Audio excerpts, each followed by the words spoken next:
and felicitate Mr. M. Appavu, Honorable Speaker of the Tamil Nadu Legislative Assembly, who is here with us, representing the government of Most Reverend Dr.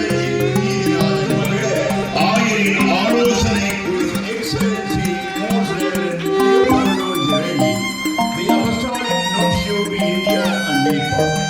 Your Excellency, புதிதாக உருவாக்கப்பட்ட செங்கல்பட்டு மாவட்டத்தினுடைய முதல் ஆட்சியர் கன்னியாகுமரி மாவட்டத்தில் அவரால் உருவாக்கப்பட்ட பல ஆலயங்கள் என்றும் இருக்கின்றது.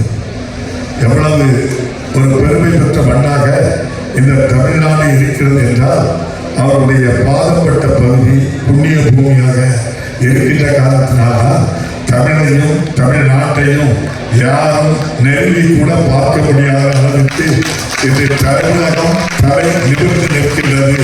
பாதுகாவலராக புனித தோமையார் இங்கே இருக்கின்றார்.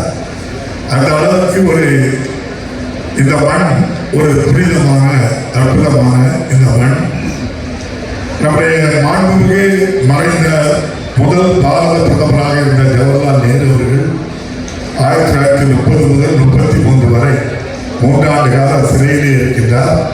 அவர் சிறையில் வாழ்ந்த காலத்தில் தன்னுடைய அருமை மகள் மறைந்த இரும்பு பெண்மணி பாரத பிரதமராக இருந்த அன்னை இந்திரா அவர்களுக்கு கடிதம் எழுதுகின்றார்.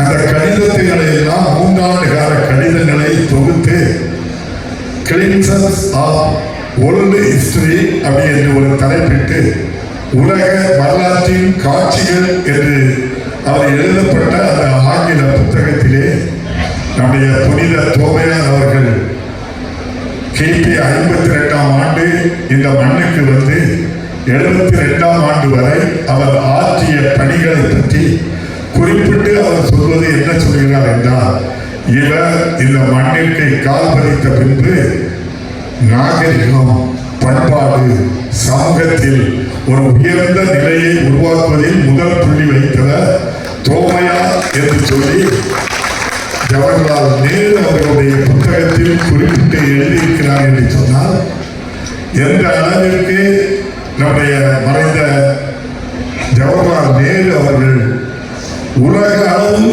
இருக்கின்ற காட்சிப்படுத்துகின்ற அந்த புத்தகத்திலே தோமையாரை நினைவு கூறுகின்றார். அவர் தந்ததுதான் அன்று சோசியலிசம். அந்த சோசியலிசம் தான் செக்குலரிசம் தான் யாருக்குமே பல பேருக்கு பிடிக்கவில்லை. பிடிக்கிறதோ பிடிக்கவில்லையோ, தோமையார் வாழ்ந்து மறைந்த இந்த மண்ணில் அவருடைய அருள் இருக்கின்றது. தமிழ்நாட்டில் சமூக நீதியையும் மத சாஸ்திரங்களையும் யாராலும் தொட்டு கூட பார்க்க முடியாது. அதற்கு அவர் துணை நிற்பார் என்று நான் முழுமையாக நம்புகின்றேன். பல மாநிலங்களில் இன்று என்ன நடக்கிறது என்று பார்ப்பீர்கள். வழிபாட்டு தலத்திற்கு செல்ல முடியாது, சென்று திரும்பி வர முடியாது. வழிபாட்டு ஆலயங்கள் நேற்று பார்த்திருப்பீர்கள், இன்று இருக்காது. ஆனால் இந்தியாவிலே தமிழ்நாட்டில் தான் தமிழக முதல்வர் மு.க. ஸ்டாலின் அவர்கள் இந்திய அரசியலமைப்பு சட்டத்தின்படி சட்டத்தின் ஆட்சியை நடத்தி அனைத்து மதத்தினரும் அவருடைய வழிபாடு தலங்களுக்கு சுதந்திரமாக வழிபடுவதற்கு பாதுகாப்பு கொடுக்கின்ற ஒரு அரசாக இந்த அரசு செயல்பட்டு கொண்டிருக்கிறது. எல்லோரையும் சமமாக பார்க்கின்றது. நம்முடைய பீட்டர் போன்ஸ் அவர்கள் சிறுபான்மை ஆணையத்தினுடைய தலைவராக இருந்து பணியாற்றிய காலம் எங்களுக்கெல்லாம் நீண்ட நாள் கோரிக்கை. எல்லா மத ஆலயங்கள் கட்டுவதற்கு எவ்வாறு அனுமதி வழங்கப்படுகிறதோ அதுபோல் கிறிஸ்தவ முஸ்லிம் ஆலயங்கள் கட்டுவதற்கும் அனுமதி வழங்க வேண்டும் என்று மறைந்த தலைவர் கலைஞர் இடமிருந்து தொடர்ந்து நாம் கோரிக்கை வைத்திருந்தாலும் கிறிஸ்தவ ஆலயமோ அல்லது ஒரு மசூதியோ கட்ட வேண்டும் என்றால் மாவட்ட ஆட்சியரிடம் அனுமதி பெற வேண்டும், காவல்துறை கண்காணிப்பாளரிடம் அனுமதி பெற வேண்டும். சார் ஆட்சியர் ஆலயம் கட்டலாமா, யாருக்காவது எதிர்கருத்து இருக்கிறதா என்று கேட்பார். யாராவது ஒருவர் இதில் கட்டினால் எங்களுக்கு பிரச்சனை என்று சொன்னால் கட்டிடம் கட்டுவதற்கு அனுமதி மறுக்கப்படும். மாண்புமிகு இன்றைய முதல்வருடைய கவனத்திற்கு செல்கின்றது. கடந்த ஆண்டு மாண்புமிகு முதல்வர் ஒரு அரசாணை வெளியிடுகின்றார். ஆலயங்களும் கட்டுவதற்கு எந்த வழிமுறை இருக்கின்றதோ அதே வழிமுறையில் கிறிஸ்தவ ஆலயம் கட்ட வேண்டுமா, மசூதி கட்ட வேண்டுமா, ஆன்லைனிலே நீங்கள் தேவையான ஆவணங்களை பதிவு செய்வீர்கள். பதிவு செய்து முழுமையாக பதிவு செய்தது 30 நாட்கள் காத்திருங்கள். 30 நாட்களுக்குள் உங்களுக்கு அனுமதி கிடைக்கவில்லை என்று சொன்னால் அனுமதி கிடைத்ததாக நினைத்து நீங்கள் ஆலயம் மசூதியை கட்டிக்கொள்ளலாம் என்று ஒரு அரசாணையை தந்தவர் என்று. ஆகவே இந்த அற்புதமான நிகழ்ச்சிக்கு மாண்புமிகு முதல்வர் அவர்களால் நாங்களும் இங்கே வருகிறது. எங்களோடு மாண்புமிகு அமைச்சர் பெருமக்கள், இந்த மண்ணின் மைந்த தாமோ அம்பரசு அவர்கள், நாசர் அவர்கள், அன்பிற்குரிய தம்பி ராஜேந்திரன் அவர்கள், பாசத்திற்குரிய தமிழ்நாடு பாடநூல் கழகத்தினுடைய தலைவர் அன்பிற்குரிய ஐயா அவர்களெல்லாம் பேச விட்டா கூட்டம் வந்துகிட்டே இருக்கும். அந்த அளவுக்கு சிறப்பாக பேசலாம். நேரமில்லை. 4 மணிக்கு எங்களெல்லாம் பூஜைக்கு வந்து தொடர்ந்து என்னும் காலத்தை நீங்கள் திருப்பி திருப்பி பார்க்கின்றீர்கள். ஆகவே இன்னும் எத்தனையோ இந்த பரங்கி மலை என்ற அந்த பெயரை மாற்றி தூய தூய்மையார் மலை என்று அழைக்க வைத்தவர் மறைந்த தலைவர் டாக்டர் கலைஞர் கருணாநிதி. ஒரு மலையினுடைய பெயரிலே எவ்வளவு குழப்பம் வந்ததுன்னு நமக்கு தெரியும்.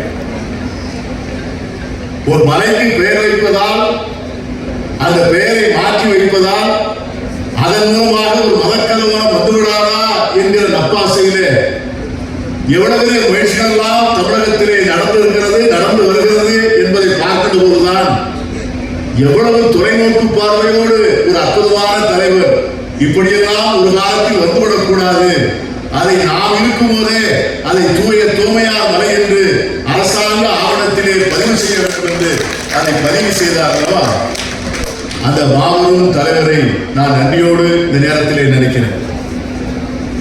பச்சை ரொட்டிக்கும் பால் பவுடருக்கும் மதமாறியவர்கள் என்று சொந்த மண்ணிலே, பிறந்த மண்ணிலே, வாழ்ந்த மண்ணிலே அந்நியர்களாக அடையாளப்படுத்தப்பட்டு இந்த தேசத்திற்கும் இவர்களுக்கும் சம்பந்தமில்லை என்கிற அந்த வெறுப்பு அரசியலை உச்சமாக வளர்த்து அதன் மூலமாக அதிகாரத்தை கைப்பற்ற நினைக்கின்ற ஒரு உக்கிரமான காலகட்டத்திலே நாம் எல்லோரும் வாழ்ந்து கொண்டிருக்கிறோம்.